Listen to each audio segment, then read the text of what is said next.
ಸಿದ್ಧಾಂತ ಕೂಡ ಅದೇ ಇದೆ, ಕೋಮು ಅಗೇನೆಸ್ಟ್ ಇದೀರಿ. ನೀವು ಯಾಕೆ ತಮಿಳುನಾಡು ಫೈಟ್ ಮಾಡ್ಲಿಕ್ಕೆ ಸಾಧ್ಯ ಆಗಲಿಲ್ಲ? ತಮಿಳುನಾಡಲ್ಲಿ ನಾವು ಇವತ್ತೇನಾದರೂ ಅಲ್ಲಿ ಯಾವುದಾದ್ರೂ ಒಂದು ಪಕ್ಷ ಉಳ್ಕೊಂಡಿದ್ರೆ ಅದು ಕಾಂಗ್ರೆಸ್ ಮಾತ್ರ. ಅದರಲ್ಲಿ ನಮಗೆ ಅದು 4% ಇರ್ಬೋದು, 10% ವೋಟ್ ಇರ್ಬೋದು. ನಮ್ಮ ಹೆಗಲ ಮೇಲೆ ಯಾರಾದರೂ ಫೈಟ್ ಮಾಡಬೇಕಾಗುತ್ತೆ, ADMK ಆಗಲಿ DMK ಆಗಲಿ. ಆದರೆ TVK ಬಂದಿರತಕ್ಕಂಥದ್ದು ಒಂದು ಹೊಸ ಅಧ್ಯಾಯ ಪ್ರಾರಂಭ ಆಗೋದರಲ್ಲಿ ಯಾರಿಗೂ ಸಹ ಸಂಶಯ ಬೇಕಾಗಿಲ್ಲ.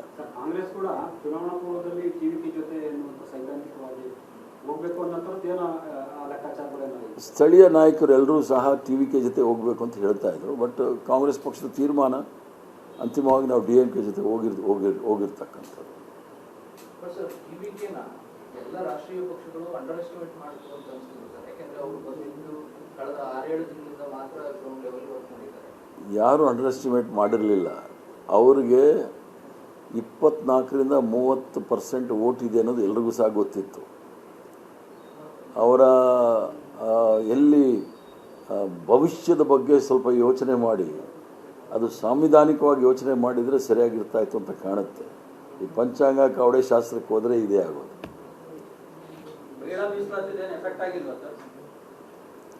ಮಹಿಳಾ ಮೀಸಲಾತಿದು ಎಲ್ಲೂ ಎಫೆಕ್ಟ್ ಆಗಿಲ್ಲ. ಭಾರತೀಯ ಜನತಾ ಪಾರ್ಟಿಯವರು ಹೇಳ್ಬೋದು ಪಶ್ಚಿಮ ಬಂಗಾಳದಲ್ಲಿ ಮತ್ತು ಅಸ್ಸಾಮಲ್ಲಿ ಮಹಿಳಾ ಮೀಸಲಾತಿ ಅಂತ. ಪಶ್ಚಿಮ ಬಂಗಾಳದಲ್ಲಿ ಅಸ್ಸಾಮಲ್ಲಿ ಗೆದ್ದಿರ್ತಕ್ಕಂಥದ್ದು SIR ಮತ್ತು ಸಾಂವಿಧಾನಿಕ ಸಂಸ್ಥೆಗಳು ಮತ್ತು ಆರ್ಮಿ, ಪೊಲೀಸ್, CRPF ಮತ್ತು ರೈಫಲ್ ಮತ್ತು 7th ಫ್ಲೀಟ್ ಒಂದು ಬರಲಿಲ್ಲ. ಬಾಕಿದೆಲ್ಲ ಬಂದಿತ್ತಲ್ಲಿ ಮಮತಾನ ಸೋಲಿಸ್ಲಿಕ್ಕೆ. ಏನು ಕಾಂಗ್ರೆಸ್ ಕಲಿಬೇಕಾಗಿದೆ ಸರ್? ಯಾಕಂದ್ರೆ ವೆಸ್ಟ್ ಬೆಂಗಾಲಲ್ಲಿ ಕೂಡ ಬಿಜೆಪಿ ಅಧಿಕಾರಕ್ಕೆ ಬರ್ತಾ ಇದ್ದಾರೆ, ಅಸ್ಸಾಂನು ಅಧಿಕಾರ ಉಳಿಸ್ಕೊಂಡಿದ್ದಾರೆ, ಪುದುಚೇರಿಯಲ್ಲೂ ಕೂಡ ಸರ್ಕಾರ ಮಾಡ್ತಿದ್ದಾರೆ. ಈ ನಡುವೆ ಕಾಂಗ್ರೆಸ್ಗೆ ಇದೊಂದು ದೊಡ್ಡ ಹಿನ್ನಡೆ ಅಲ್ಲ, ಏನು ಕಲಿಬೇಕು? ಪುದುಚೇರಿನಲ್ಲೂ ಮಾಡಿರ್ತಕ್ಕಂಥದ್ದು ರಂಗಸ್ವಾಮಿ ಅವರ ನೇತೃತ್ವದಲ್ಲಿ ಮಾಡಿರ್ತಕ್ಕಂಥದ್ದು, ಅದೇನು BJP ಇದೇನಲ್ಲ. ಅದು ರಂಗಸ್ವಾಮಿ ಕಾಂಗ್ರೆಸ್ ಅವ್ರದ್ದೇ ಆದ ಸ್ಥಳೀಯ ಸಂಘಟನೆ ಇದೆ, ಅದರಿಂದ ಮಾಡಿಕೊಂಡಿದ್ದಾರೆ. ಕಾಂಗ್ರೆಸ್ ಕಲಿಬೇಕಾದ್ದೇನಿಲ್ಲ. ಕಲಿಬೇಕಾಗಿರ್ತಕ್ಕಂಥದ್ದು ಈ ರೀಜನಲ್ ಪಾರ್ಟೀಸ್ ಇದೆ ನೋಡಿ, ಈ ಪಾರ್ಟಿಗಳು ಸ್ವಲ್ಪ ಯೋಚನೆ ಮಾಡಬೇಕಾಗತ್ತೆ. ಕಾಂಗ್ರೆಸ್ ಪಕ್ಷವನ್ನು ಹೀನವಾಗಿ ಅಂಡರ್ ಎಸ್ಟಿಮೇಟ್ ಮಾಡೋದು ಇವೆಲ್ಲ ನಡೆಯೋದಿಲ್ಲ. ಇದು ನ್ಯಾಷನಲ್ ಪಾರ್ಟಿ, 140 ವರ್ಷದ ಇತಿಹಾಸ ಇರ್ತಕ್ಕಂಥ ಪಾರ್ಟಿ. ಈ ಪಕ್ಷ ಮಾತ್ರ ಈ ದೇಶದಲ್ಲಿ ಕೋಮುವಾದ ವಿರುದ್ಧ ಮತ್ತು ಸಂವಿಧಾನವನ್ನು ಉಳಿಸಲಿಕ್ಕೆ ಮತ್ತು ಈ ದೇಶದ ಏಕತೆ ಮತ್ತು ಐಕ್ಯತೆ ಉಳಿಸಲಿಕ್ಕೆ ಅದೊಂದೇ ಪಕ್ಷದಲ್ಲಿ ಸಾಧ್ಯವಿಲ್ಲ, ಯಾವುದೇ ಪಕ್ಷದಲ್ಲಿ ಸಾಧ್ಯ ಇಲ್ಲ. ಆದ್ದರಿಂದ ನಿರಂತರ ಹೋರಾಟ ನಡೀತಾ ಇರುತ್ತೆ. ಸ್ವಲ್ಪ ದಿವಸ ಆದಮೇಲೆ ಭಾರತೀಯ ಜನತಾ ಪಾರ್ಟಿನ ಏನು ಮಾಡಿದ್ರೆ ಜನ ತೀರ್ಮಾನ ಮಾಡಿಕೊಳ್ತಾರೆ. ಎಲ್ಲ ರೀಜನಲ್ ಪಾರ್ಟೀಸ್ ಇದೆ ನೋಡಿ, ಅವರ ಹಿನ್ನೆಲೆ ತೆಗೆದುಕೊಂಡಾಗ ಅವರ ಬೇಸಿಕ್ ಚಿಂತನೆ ಏನಿತ್ತು ಅಂದರೆ ಕಾಂಗ್ರೆಸ್ನ ಸೋಲಿಸ್ಬೇಕು ಅಂತ. ಅವರು ಉಳ್ಕೊಂಡಿದ್ರೆ ಪರವಾಗಿಲ್ಲ, ಎಲ್ಲ ನಿರ್ಣಾಮ ಆಗೋದರು. ದಕ್ಷಿಣ ಭಾರತದಲ್ಲಿ ಬಿಜೆಪಿ ತನ್ನ ನೆಲೆ ಕಂಡುಕೊಳ್ತಾ ಇಲ್ಲ, ಆದರೆ ಉತ್ತರ ಭಾರತದಲ್ಲಿ ಅವರು ಮಾಡ್ತಿರೋ ಪ್ರಯೋಗಗಳು ನೀವು ಹೇಳೋದು ಕಾಂಗ್ರೆಸ್ ಮುಕ್ತ ಅನ್ನೋದೊಂದು ಕಾನ್ಸೆಪ್ಟ್ ಅನ್ನು ಇಟ್ಕೊಂಡು ಏನ್ ಬೇಕಾದ್ರೂ ಮಾಡ್ತೀವಿ ಅಂತ ಹೊರಟಿದ್ದಾರೆ. ರಾಜ್ಯಗಳನ್ನ ಆಕ್ಯುಪೈ ಮಾಡ್ಕೊಳ್ತಾರೆ. ಕಾಂಗ್ರೆಸ್ ಮುಕ್ತ ಭಾರತ್ ಅಂತ ಹೇಳಿ ಪ್ರಯತ್ನ ಮಾಡಿದವರು ನಾವು 44ರಿಂದ 100 ಸೀಟಿಗೆ ಬಂದಿದ್ದೀವಿ ಲೋಕಸಭೆಯಲ್ಲಿ. ಕಾಂಗ್ರೆಸ್ ಮುಕ್ತ ಅಂತ ಹೇಳಿ ಮಾಡಿದಂಥ ಭಾರತೀಯ ಜನತಾ ಪಾರ್ಟಿಯವರು ದಕ್ಷಿಣ ಭಾರತದಲ್ಲಿ BJP ಮುಕ್ತ ದಕ್ಷಿಣ ಭಾರತ ಆಗೋಗಿದೆ. ಆದ್ದರಿಂದ ಕಾಂಗ್ರೆಸ್ನ ಮುಕ್ತ ಮಾಡಲಿಕ್ಕೆ ಆಗೋದಿಲ್ಲ. ಅಲ್ಲಲ್ಲಿ ಭಾಷಣನೂ ಮಾಡ್ತಾರೆ ನಮ್ಮ ನರೇಂದ್ರ ಮೋದಿಯವರು, ಕಾಂಗ್ರೆಸ್ ಇರಬೇಕು, ಶಕ್ತಿಯುತವಾದ ಅಪೋಸಿಷನ್ ಲೀಡರ್ ಇರಬೇಕು ಅಂತೆಲ್ಲ ಹೇಳ್ತಾರೆ. ಆದ್ದರಿಂದ ಜಾಸ್ತಿ ನಾವು ಅವ್ರ ಬಗ್ಗೆ ಯೋಚನೆ ಮಾಡೋದು ತಪ್ಪಾಗುತ್ತೆ.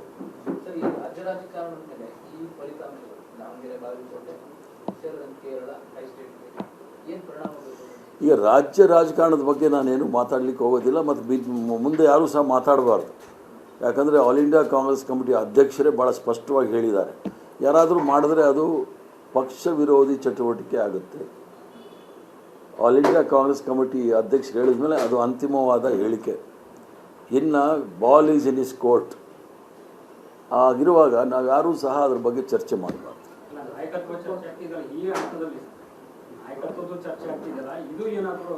ಯಾವ ಚರ್ಚೆನೂ ಸಹ ಆಲ್ ಇಂಡಿಯಾ ಕಾಂಗ್ರೆಸ್ ಕಮಿಟಿ ಅಧ್ಯಕ್ಷರು ಹೇಳಿದ ಮೇಲೆ ಅಲ್ಲಿಗೆ ಮುಗಿದ ಅಧ್ಯಾಯ.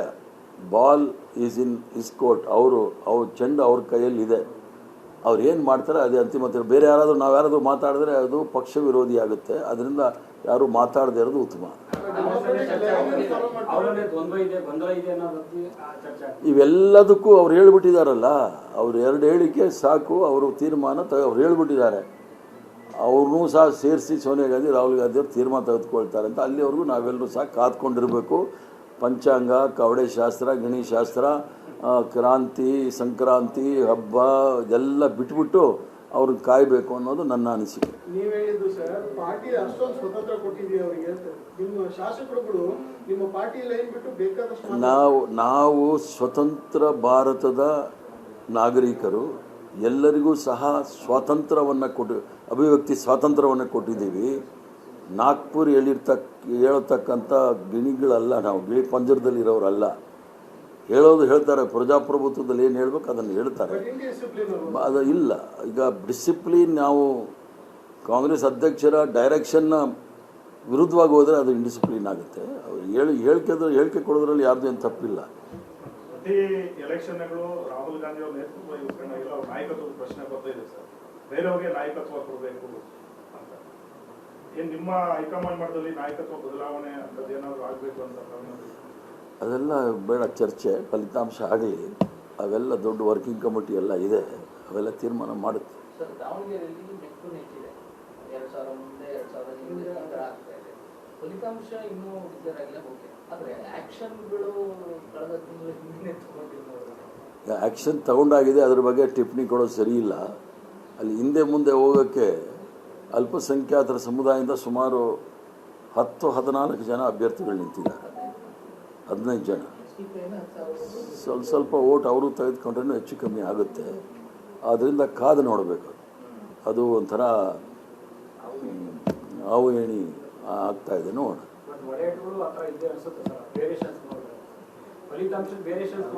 ಇವೆಲ್ಲ ಇರುತ್ತೆ, ಅದೆಲ್ಲ ಏನು ಮಾಡೋಕ್ಕಾಗೋದಿಲ್ಲ. ನಮ್ಮಲ್ಲೂ ಸಹ ಸ್ಲೀಪರ್ ಸೆಲ್ಗಳು ಇರ್ತಾರೆ, ಏನು ಮಾಡೋಕ್ಕಾಗಲ್ಲ. ಅಲ್ಲ, ಅದನ್ನು ನಾನು ಹೇಳೋದು. ಈಗ ಹೈಕಮಾಂಡ್ ತೀರ್ಮಾನ ತೆಗೆದುಕೊಂಡ್ಮೇಲೆ ಅದು ಅಂತಿಮವಾದ ಸ್ವಪ್ರತಿಷ್ಠೆನೋ ಏನೋ ಅವೆಲ್ಲವೂ ಸಹ ಚುನಾವಣೆ ಆದ ನಂತರ ನಂತರ ಇಂಟ್ರಾಸ್ಪೆಕ್ಷನ್, ಆತ್ಮಾವಲೋಕನ ಮಾಡಿ ನಿಮ್ಮ ಮುಂದೆ ಬರ್ತೀವಿ. ಸರ್, ಇಲ್ಲಿವರೆಗೂ 2 ವರ್ಷ ಇರುವಂಥದ್ದು. ಈ ಹಂತದಲ್ಲಾದರೂ ಹೈಕಮಾಂಡ್ ನಾಯಕರು ಒಂದು ಕ್ಲಿಯರ್ ಕಟ್ ಆಗಿ ಕ್ಲಿಯರ್ ಮೆಸೇಜ್ ಹೋಗೋದಾ ಅನಿಸುತ್ತೆ? ಅದು ಬಿಡಿ, ಕಾಂಗ್ರೆಸ್ ಪಕ್ಷ ನಡ್ಕೊಂಡು ಹೋಗ್ತಾ ಇರುತ್ತೆ. ಚುನಾವಣೆ ಫಲಿತಾಂಶ ಬರಲಿ, ಆಮೇಲೆ ನೋಡೋಣ. ಧನ್ಯವಾದಗಳು, ನಮಸ್ಕಾರ.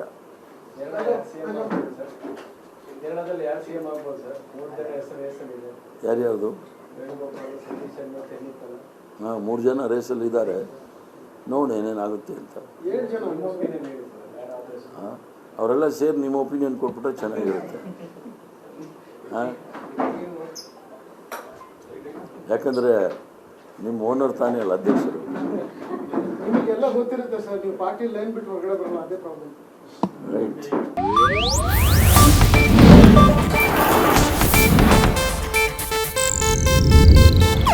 ಇದು ಏಷ್ಯಾನೆಟ್ ನ್ಯೂಸ್ ನೆಟ್ವರ್ಕ್ ಪ್ರಸ್ತುತಿ.